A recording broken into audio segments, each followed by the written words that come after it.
Comenzamos entonces esta clase de matemáticas. Los vuelvo a saludar a todas y todos. Espero que estén muy bien en esta tarde de día miércoles. Me equivoqué.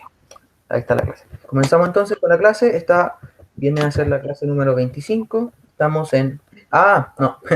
Perdón, me equivoqué de clase. Me equivoqué. Esta es la de sexto básico. Al tiro abro la de quinto. Disculpen. Denme un segundito. Profe, ¿por qué se dio cuenta? No, así nos pasa materia de sexo y se nos hace más fácil. F. Claro, le iba a pasar a otra materia que es más difícil. Claro, ahí Trinidad dice quiere que pasemos a sexto.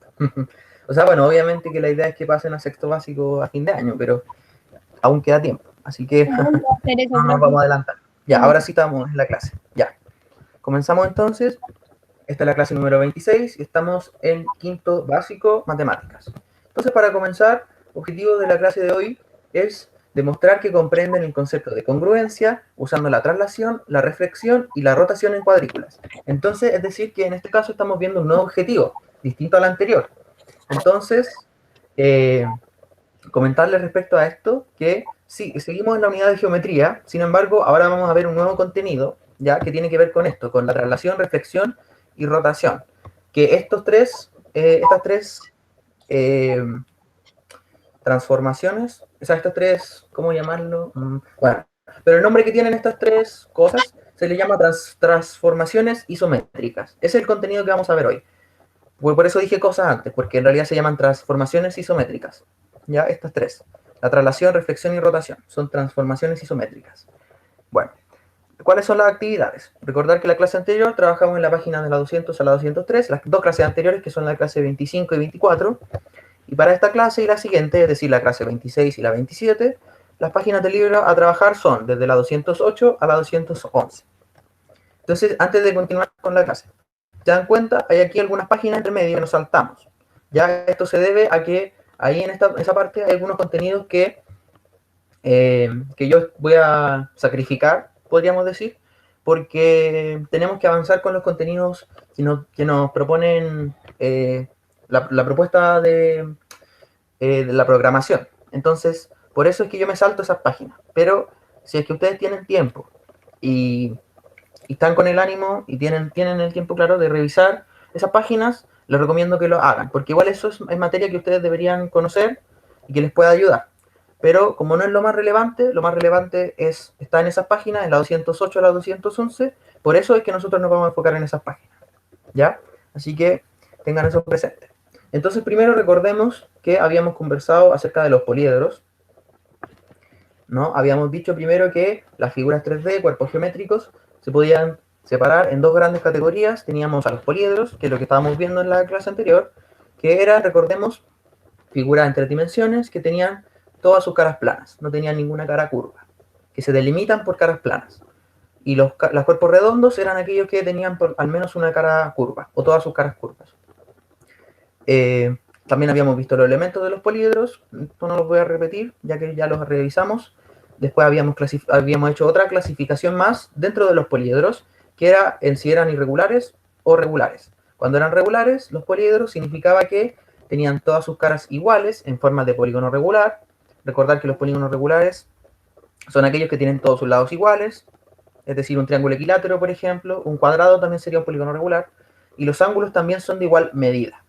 También se les llama sólidos platónicos, ya que Platón fue el que lo descubrió, y se nombran de acuerdo al número de caras. Entonces ahí habíamos visto unos ejemplos, después habíamos descrito a los poliedros irregulares, que eran aquellos que no tienen todas sus caras como polígonos regulares, ni sus ángulos de igual medida.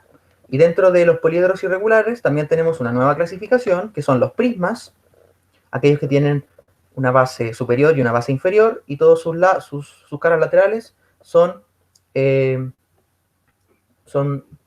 paralelogramos. Pirámides son aquellas que tienen una única base y tienen una cúspide, que es el punto donde se reúnen todos los vértices, y otras figuras distintas que no tienen nombre, que se les nombra según otros criterios. Luego habíamos visto esta pregunta: ¿cómo podríamos entonces nombrar a las distintas figuras en tres dimensiones? Para eso revisamos distintos criterios, que son primero, ver si es un cuerpo redondo o es un poliedro. Luego, si era un poliedro, vamos al siguiente criterio. ¿Cuál es el criterio? Regularidad. Ahí tenemos que investigar si el polígono es, si es poliedro, ya que es poliedro, si es regular o irregular. Y si es irregular, tenemos que ver si es un prisma o una pirámide. Si es un prisma o una pirámide, recuerden que para nombrarlo hay que también colocar la base de ese objeto, de esa figura en 3 dimensiones. Y también hay que analizar, como otro criterio, la cantidad de caras. Por ejemplo, si tuviera 4 caras, sería un tetraedro, por dar un ejemplo. Y habíamos visto también un par de ejemplos, habíamos visto 4 ejemplos en la clase anterior. En este caso yo simplemente les voy a mostrar 2 de ellos. El toroide, que es un cuerpo redondo, y también un prisma octagonal, que es un prisma y es octagonal porque tiene en sus bases un polígono de 8 lados, que es un octágono. Ese es el nombre del polígono de 8 lados. Y si se dan cuenta, tiene el mismo valor, la misma medida. Por lo tanto, es un octágono regular. Bueno, luego de esto, ahora vamos a pasar a este nuevo contenido, ya que como dije, se relaciona con la anterior, pero es porque es geometría, es de la misma unidad. Sin embargo, hay algunas cosas que también van a cambiar. Bueno, como les dije, transformaciones isométricas es el contenido que vamos a ver hoy día. Entonces, en primer lugar, las transformaciones isométricas, como dice ahí, son cambios de posición, de orientación, en una figura determinada, y como dice ahí, que no altera la forma ni el tamaño de esta. Eso es muy importante. En las transformaciones isométricas siempre se mantiene tanto el tamaño como la forma de la figura. ¿Y por qué sabemos esto? ¿O a qué se debe? ¿O cómo podríamos también entenderlo? A través de la palabra isometría.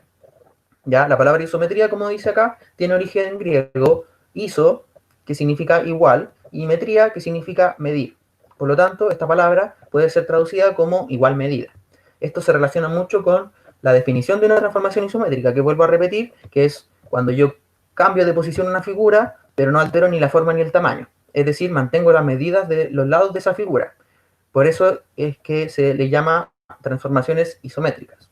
Antes de continuar, simplemente como comentarles que esta parte donde yo coloco cuál es el origen de la palabra, eso se llama la etimología de la palabra. ¿Ya? La etimología se relaciona con el origen de una palabra. Eso nos sirve para entender, no solo en matemáticas, sino que en cualquier asignatura, el significado de una palabra. ¿Ya? Ahora continuamos. Entre las transformaciones isométricas están las traslaciones, las rotaciones o giros y las reflexiones o simetrías, que serán vistas a continuación. En el ejemplo vemos una reflexión. Entonces acá tenemos un primer ejemplo en el que una figura, en este caso es un cuadrado, se refleja en base a qué cosa? A un eje. En este caso se refleja en base o en torno a el eje X, el eje Y, perdón. Recuerden que esto es un plano cartesiano. Esto es simplemente un ejemplo como para entender a qué se refiere las transformaciones isométricas. Entonces acá darse cuenta que se cumple lo más importante de las transformaciones, que es ¿qué cosa? Que el cuadrado reflejado mantiene las mismas dimensiones que el cuadrado original. Tienen los mismos lados, los lados son iguales, miden lo mismo. Luego, entonces, tenemos, primero, el día de hoy vamos a ver solamente la traslación y la rotación. Luego vamos a ver, las próximas clases vamos a ver la reflexión, la rotación. Lo último que vamos a ver en la clase, rotación. Reflexión es lo otro que vamos a ver hoy día. Ahí sí. Entonces, partamos con la traslación. Pero ojo que acá vamos a enfocarnos no en la traslación en general, sino que en la traslación de figuras en el plano cartesiano. ¿Ya? Entonces, en general en la traslación todos los puntos de una figura en el plano se mueven en una misma dirección, sentido y distancia. Así la figura mantiene su forma y únicamente cambia su posición en el plano. Entonces, trasladar una figura significa moverla en el plano, pero manteniendo sus dimensiones. Básicamente eso es trasladar una figura. Entonces acá tenemos un ejemplo. Nos preguntan, ¿cuál es la traslación que permite ubicar al triángulo ABC de tal manera que su vértice inferior, es decir, el vértice C, quede justo en el origen del plano? Entonces para responder esta pregunta, lo primero que debemos entender es que el vértice inferior es C, que es el vértice que está más abajo, que debe quedar ubicado en el origen. Eso es lo que nos están pidiendo. La idea es que quede justo en el origen del plano. Entonces, ¿cuál es el origen? ¿Cuáles son las coordenadas del origen? Como aparece acá, es el punto O, que aquí está colocado con rojo, que tiene coordenadas 0,0. Recordar que ese es el origen del plano. Es donde podríamos decir que parte cada uno de los ejes, tanto el eje X como el eje Y, donde se intersectan. ¿Y de qué manera se intersectan? De manera perpendicular. Eso es materia de clases anteriores, para que no se le olvide tampoco. ¿Por qué es perpendicular? Porque el ángulo que se forma entre las rectas, la recta del eje X con la recta del eje Y, es 90 grados. Bueno, ya que tenemos esta información primero, sabemos dónde tenemos que mover a la figura. Entonces la idea es que el vértice C quede justo en esa parte y que mantenga la figura toda la misma medida. Entonces, también colocamos acá cuáles son las coordenadas del triángulo ABC, para entender cuáles son las coordenadas solamente. Como dice acá, el triángulo ABC está formado por los vértices A, 3,3. Entonces acá voy a recordar también un poco de lo que vimos en las clases anteriores que se relaciona con el plano cartesiano. Cómo nosotros nombramos a los puntos en el plano. Entonces para el punto A me voy a detener un poco para explicarlo. Punto A, ¿cómo se nombra? Primero, 3,3 significa que en el eje X, la coordenada en X vale 3, es decir, yo estoy en el X, 1, 2, 3, está correcto, y en el eje Y es 3 también, por eso es que dice 3, y lo miramos y efectivamente el A coincide con el punto, con el 3 en el eje Y. Por eso es que el punto se le llama 3,3, se le nombra de esa forma. Punto B, 3,2, ahí también se puede ver, y el punto C es 2,1. Luego de que ya tenemos entonces los vértices de la figura, los puntos de la figura, nos hacemos la siguiente pregunta. ¿Qué traslación ubicará el punto C en el origen? Entonces acá tenemos que describir la traslación. Entonces para describir la traslación, antes de mostrarles la respuesta, ¿cómo se debe hacer? En este caso, nosotros, al menos en estas clases, ¿de qué forma la nombramos? Tenemos que ir diciendo cuáles son los espacios que hay que moverse tanto hacia arriba o hacia abajo en el eje Y, como hacia la izquierda o la derecha en el eje X. Entonces, en este caso, antes de ver la respuesta, si se dan cuenta, el punto C, para que quede en el origen, yo deberé moverlo una cierta cantidad de espacios hacia, en este caso, hacia la derecha, hacia la izquierda, y también hacia abajo, en el eje Y, y hacia la izquierda en el eje X. ¿Y cuántos espacios? Eso también debemos decirlo. En este caso también, antes de ver la respuesta, simplemente mirando, ¿cuántos espacios habrá que moverse hacia abajo en el punto C? ¿Cuántos espacios yo tendría que moverme hacia abajo para coincidir con el origen? 1. 1, muy bien. Y hacia la izquierda, ¿cuántos espacios yo debería moverme para quedar en el origen? 2 espacios, muy bien. Entonces, esa es la traslación de este triángulo. Esa es la traslación que va a sufrir ese triángulo. Así que ya respondimos la pregunta. Aquí está la respuesta. Deberé correr a C, al punto C, un espacio hacia abajo y 2 espacios hacia la izquierda. Por lo que, acá hay un lo, falta un lo, por lo que esta será la traslación que deberemos realizar a cada punto del triángulo. Así que agrego el lo, que es solamente un tema de redacción. Profesor, acepta el Stephanie. Por lo que. ¿Cómo? Acepta el Stephanie. Pero no está en la clase. Ya. Ah, ahí me llegó la solicitud. Ya. La acepto en un momento. Estoy guardando esta parte. No, Antonia se unió. Qué extraño. Me llegó la solicitud de Antonia. Ah, ahí está Stephanie. Ya. Ahí me llegó la solicitud de Stephanie. Ya. Y me llegó 2 veces, qué extraño. Bueno, y ambas están en la lista, ¿no? Stephanie no, Stephanie no está en la lista, pero Antonia sí está en la lista. No, Antonia tampoco está, la agrego entonces. Antonia y Stephanie. ¿Parece que alguien más se va a unir? No, nadie más. ¿Hay alguien que tenga más problemas para ingresar? ¿Alguien que ustedes sepan? ¿Pueden avisarme ahora, ya que hicimos una pausa? No se ve. Ah, y aquí en el chat me estabas comentando lo mismo. Ya. ¿Cuándo vamos a hacer la página? Me pregunta Isidora. Las páginas las vamos a hacer después de la parte grabada, como siempre lo hacemos. Trinidad me dice que esas páginas ya la hizo. ¿Qué hago? ¿Cuáles páginas, Trinidad? Bueno, pero mientras tanto, tienen que seguir pendientes de la clase, ¿ya? Así que después vamos a responder todas estas demás preguntas. Mientras tanto, enfóquese en la clase, los demás es lo mismo, enfocados en la clase. Entonces, continuamos. Estábamos comentando que en la traslación de figuras, en este caso, como yo quiero ubicar a mi triángulo con el vértice C en el origen, debo mover a todo mi triángulo, y tanto a C1 como a los demás vértices, un espacio hacia abajo y 2 espacios hacia la izquierda. Esa va a ser entonces la traslación que corresponde a este caso.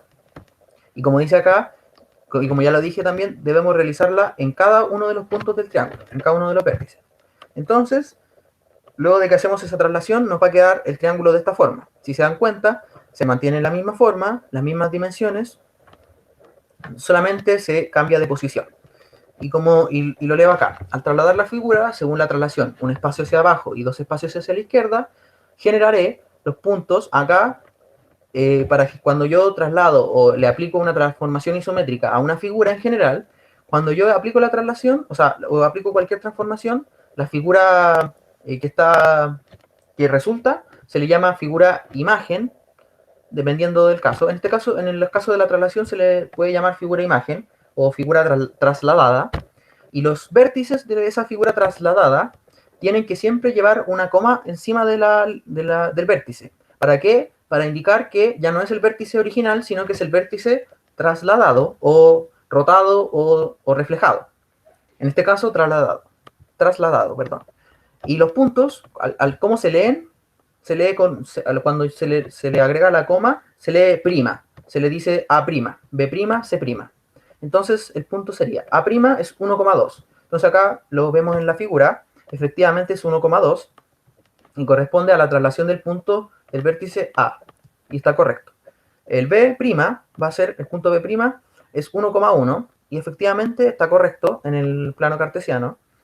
Y esa es la traslación del punto B. Por eso es que se le llama B'. Es el B trasladado. Y C' finalmente es el 0,0. Y eso está también correcto, coincide con el origen. Así que está bien. Y que corresponde al triángulo, acá para lo mismo. Para el triángulo, para nombrar al triángulo, también tengo que nombrarlo según sus vértices. Tal como yo nombré al triángulo ABC, que está acá, también nombro al triángulo según sus vértices. En este caso sería triángulo A', B', C'. Luego de la traslación, como dije, hoy vamos a ver también la reflexión. La rotación la vamos a dejar para las próximas clases. Entonces, en la reflexión, primero, vamos a entender a qué se refiere reflexión en general. Como dice acá, en general, un reflejo puede ser entendido como una imagen idéntica al original. Algunas superficies, como el agua, pueden producir reflejos, como en el ejemplo. ¿Hay otras superficies que pueden producir reflejos? Sí, por ejemplo, ¿hay algún ejemplo que ustedes me puedan dar? Hielo. El hielo, espejo. Los espejos, claro que están hechos de vidrio. Por ejemplo, el vidrio sería una superficie que refleja. El hielo también, pero es un poco más complejo en el hielo. Pero también podría ser un ejemplo. Un lago. Bueno, claro, el agua, tenemos un ejemplo, que sería el agua, ¿no? Ya. Bueno, ya que entendemos primero la reflexión como en general, ahora vamos a ver la reflexión, pero en este caso, la reflexión en el plano cartesiano y como una transformación isométrica. Esto es solamente reflexión, pero en un sentido más general. Entonces, en la reflexión de figuras en el plano, se crea una imagen en la que todos los puntos de la figura original y los de la imagen están a una misma distancia, ya sea de una recta o un eje. Entonces, antes de continuar, la gracia de la reflexión, como dice acá, sea cual sea, porque acá hay dos tipos de reflexiones, sea cual sea la reflexión, la gracia de la reflexión es que siempre la figura original y la figura imagen están a una misma distancia, ya sea de una recta o de un eje. Eso es lo más importante. Entonces, si la reflexión se hace respecto a una recta, vamos a hablar de una simetría axial. En cambio, si la reflexión es respecto a un punto, estamos hablando de una simetría central. Entonces, ahora vamos a revisar cada una de ellas por separado, la simetría axial y la central, que, como digo, son reflexiones. Entonces, primero la simetría central. En este caso, la reflexión se hace respecto a un eje. Y este eje recibe un nombre muy importante que necesito que ustedes lo recuerden, que es el eje de simetría, que no se les olvide, eje de simetría. Aquí cada punto de la figura original está a la misma distancia del eje de simetría que cada punto de la figura reflejada. Entonces, acá tenemos un par de ejemplos. El primer ejemplo nos dice lo siguiente, la pregunta. ¿Existen figuras cotidianas como letras que sean ejemplos de simetría axial? Y la respuesta es sí. Por ejemplo, la letra A tiene un eje de simetría. Entonces acá podemos ver en la imagen a la derecha que aparece la letra A con una línea al medio que la separa. Y si se dan cuenta, si yo me enfoco en la parte izquierda de la línea, a lo que está a la izquierda, es la mitad de la A. Y si nos enfocamos al otro lado, en la parte de la derecha, es la otra mitad de la A. Como ambas partes son iguales, entonces estamos hablando de una simetría axial. Y tenemos ahora otro ejemplo, el ejemplo 2, que aparecen las manos ahí. Entonces vamos a leer el ejemplo. Dice, si doblamos por la recta roja, que es la recta que está al medio, las dos manos coinciden. Es entonces una simetría. La recta roja es el eje de simetría y las manos son simétricas. Pero simétricas, ¿de qué manera? De manera axial. Simetría, recordad que esto es simetría axial. Vamos a ver entonces ahora el otro tipo de simetría. El otro tipo de simetría es simetría central. En este caso, la reflexión se hace respecto a un punto llamado centro de simetría. Aquí, cada punto original y su imagen están a igual distancia del centro de simetría, que puede estar dentro o fuera de la figura. Además, el punto, su imagen y el centro de simetría pertenecen a una misma recta. Al igual que en el caso anterior, podemos buscar alguna letra que pueda obtenerse mediante una simetría central.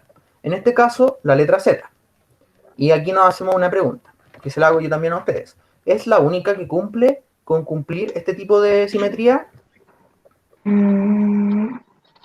Entonces, acá tienen que ustedes pensar un poco en las demás letras que hay en el abecedario. Hay muchas letras, así que no les voy a pedir ahora que me den algún ejemplo de otra letra, ¿ya? Así que no sé.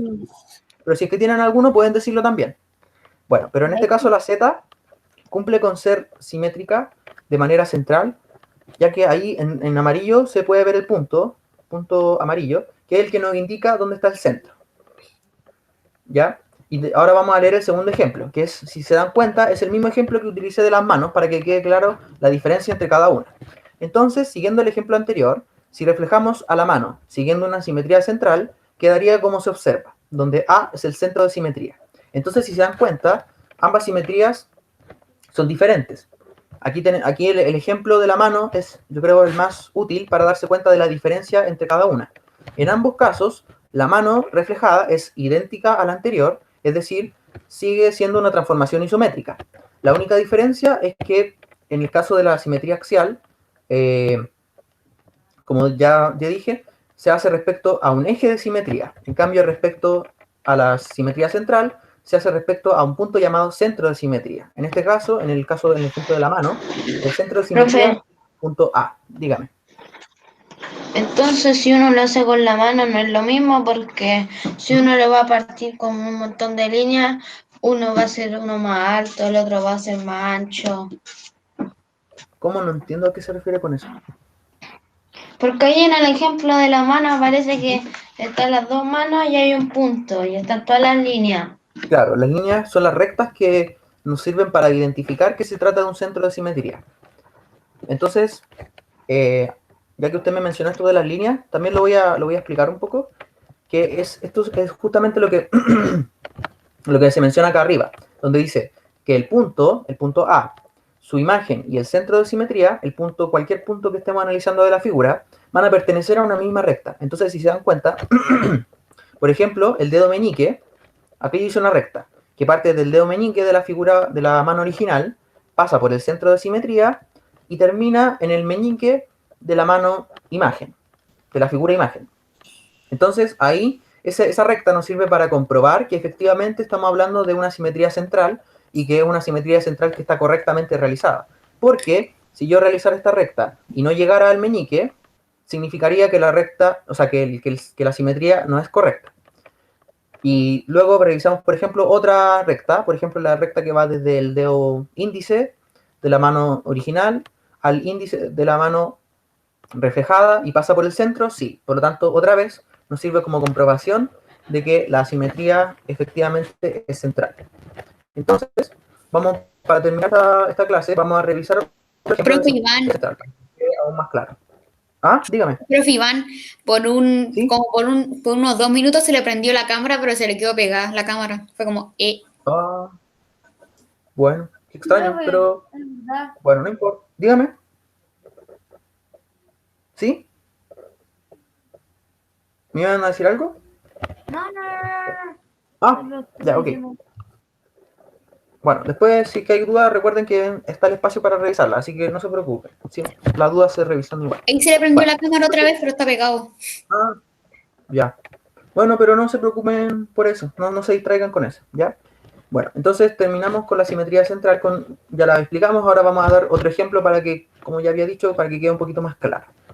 Entonces, como dice acá, cuando se tiene este tipo de simetrías, es necesario trazar rectas que unan cada punto de la figura original con la reflejada para confirmar que se trata de una simetría central, que es lo mismo que ya estábamos hablando en la parte anterior con el ejemplo de la mano. Entonces acá tenemos otro ejemplo. En el ejemplo siguiente se refleja el triángulo OPQ, el triángulo que está coloreado con verde, respecto al centro de simetría U. Ahí tenemos el centro coloreado con azul y se llama U, el centro U. Y vamos, entonces, al reflejar a este triángulo, vamos a formar el triángulo O'P', Q'. Y es el triángulo que está ahí también con, yo diría que eso es calipso. Entonces, alguien se va a unir a la clase, así que una a la persona a la clase y continuamos. No, más que raro, como que me llegó una notificación. O me sonó. Ah, no, es un mensaje en el chat. Ya.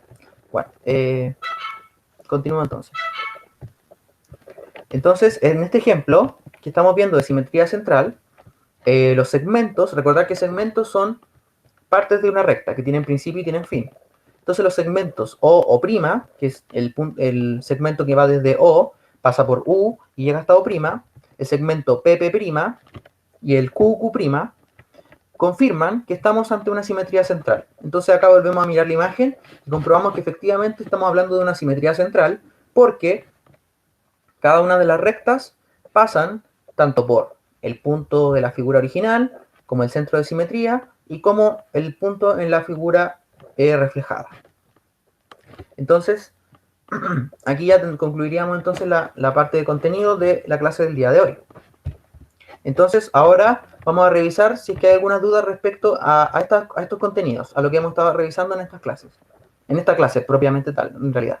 O bueno, también respecto a las clases anteriores. Ustedes saben que puedo revisar. Profe, yo no entendí lo de cómo hacer las traslaciones con la figura. Ya, ok. Para eso vamos a ver más ejemplos entonces. Fran me dice que tampoco entiende. ¿Qué cosa no entiende, Francisca?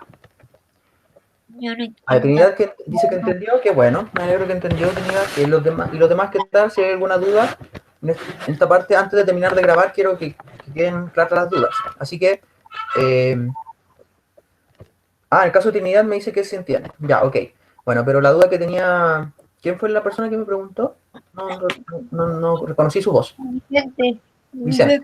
Ya, entonces vamos a realizar un último ejemplo antes de dejar de grabar, para que quede más claro el tema de la traslación, ya que para usted no quedó tan claro, y quizás para alguna otra persona también haya sucedido lo mismo. Así que vamos a realizar otro ejemplo. Entonces voy a dibujar una figura y la vamos a trasladar siguiendo alguna traslación en particular. Entonces voy a dibujar mi plano cartesiano, en primer lugar, nombrando a los ejes. ¿Cuál es el eje vertical? Acá recuérdenme ustedes, ¿cuál es el eje vertical? El Y El eje Y, muy bien. ¿Y el eje horizontal? X. X, muy bien. X. Ya que tenemos los ejes, ahora vamos a darnos valores numéricos. 1, 2, 3.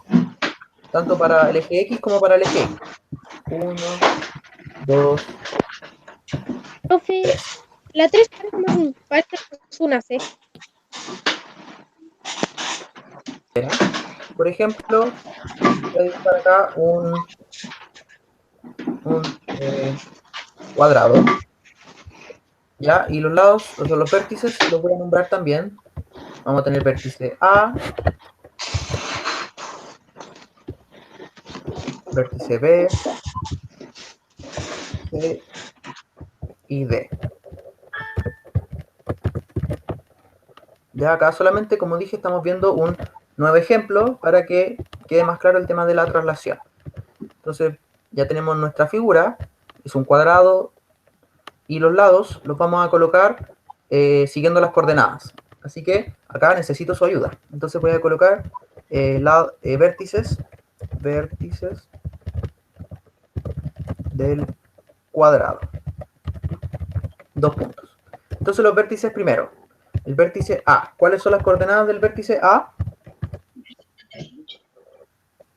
D3. 1, 3.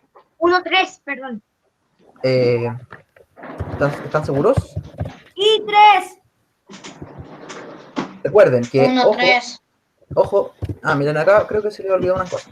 Recuerden que este punto es el origen del plano. ¿Cuáles son las coordenadas del punto? Esto es 0,0, es el origen. ¿Qué significa? Que acá el valor del eje Y hacia arriba 1,0. 0. Entonces, ahora sí vuelvo a preguntar. ¿Cuál es la coordenada del vértice A? ¿Cuáles son las coordenadas? 1,3. 0,3. 0,3. Ahí sí, 0,3. Muy bien. 0 en el eje X y 3 en el eje Y. ¿Ya? Siguiente punto. Punto B. ¿Cuáles son las coordenadas del punto B? 1,3. No, 2,3. Eso, 2,3. Recuerden que tenemos que ir mirando el eje X y el eje Y. El eje X es 2. Ahí está, 2. Por eso es que colocaríamos 2 primero. Y en el eje Y es 3. También hay que mirar 3. Justamente coincide ahí con el 3. Por eso es que el vértice B tiene coordenadas 2,3. Recuerden, si hay alguna duda, me van preguntando. Entonces, el vértice B tiene coordenadas 2,3. Y finalmente el vértice, pues nos quedan 2 vértices. Así que vértice C, ahora, ¿cuáles son las coordenadas de C? 2,1. 2,1, muy bien. Muy bien. Y finalmente D, ¿cuáles son las coordenadas? 0,1. Muy bien, 0,1. Ya tenemos entonces a los vértices del cuadrado. Esa sería nuestra primera información. Y ahora, lo que yo voy a hacer es trasladar al cuadrado, y lo que ustedes me tienen que decir es cuáles son los puntos del vértice, cuáles son los vértices de la figura trasladada, y también me tienen que ustedes decir cuál es la traslación que yo hice. Así que yo voy a dibujar a mi a mi cuadrado trasladado, y ¿dónde lo voy a colocar? Estoy pensando dónde colocarlo. Yo creo que lo voy a colocar por acá.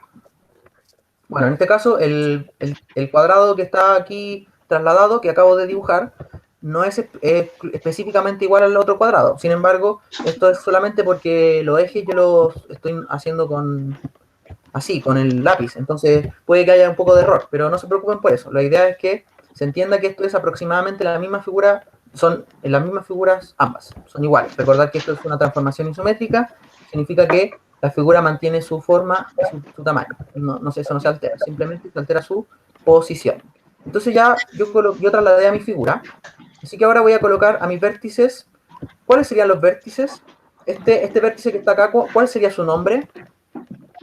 1,2. No, 1,2. claro, no, eso es su coordenada, pero estoy diciéndole el nombre del vértice. Si el vértice que está arriba es A, ¿este vértice cuál será su nombre? A.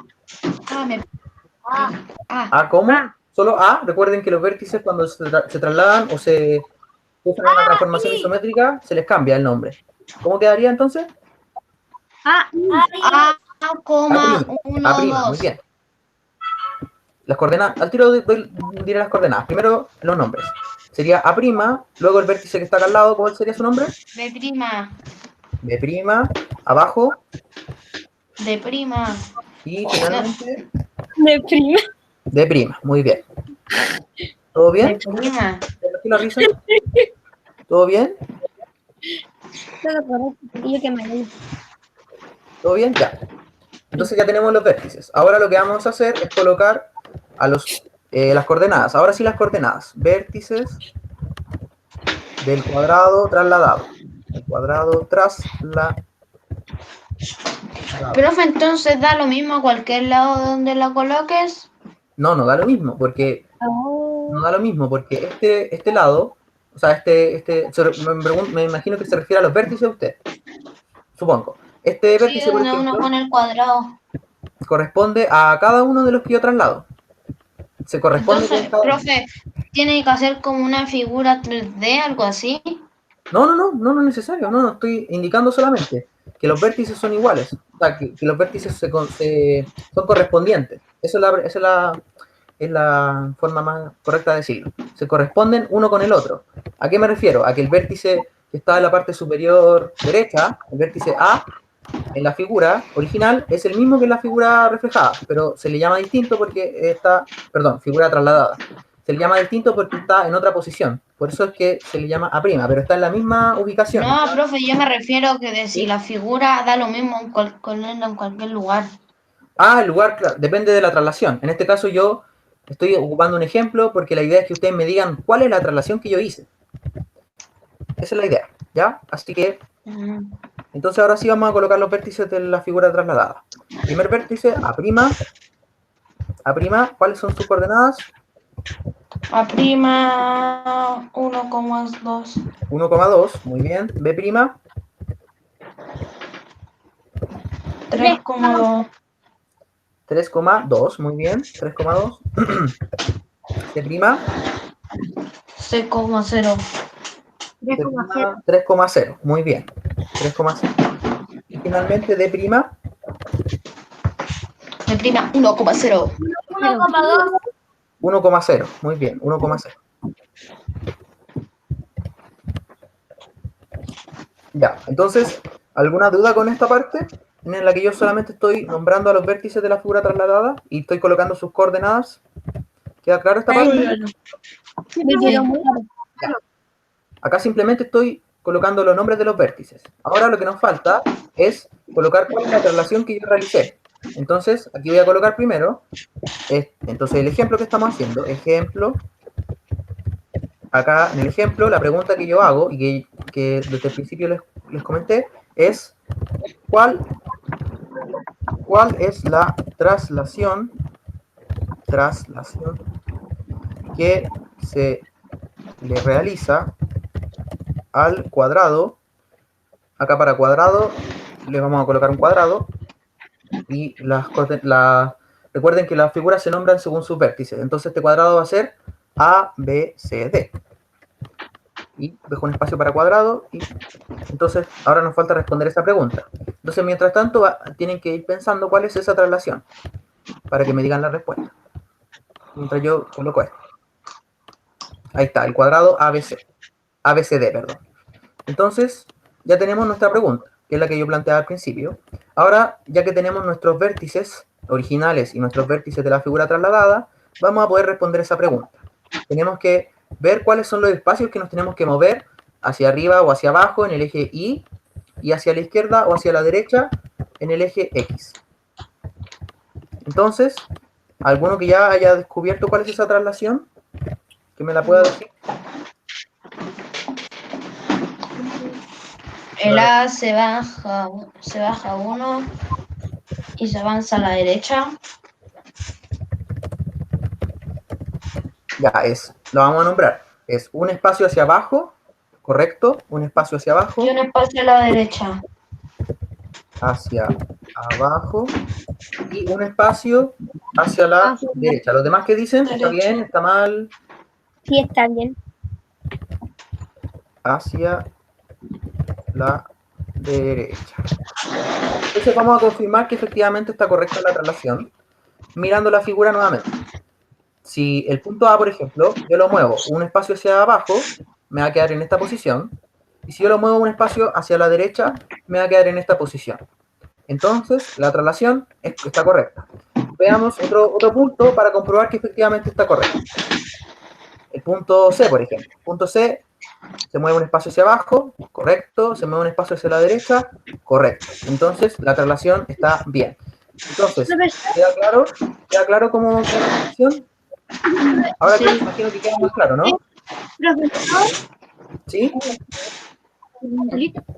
Trinidad la Martín. escucho. Dígame.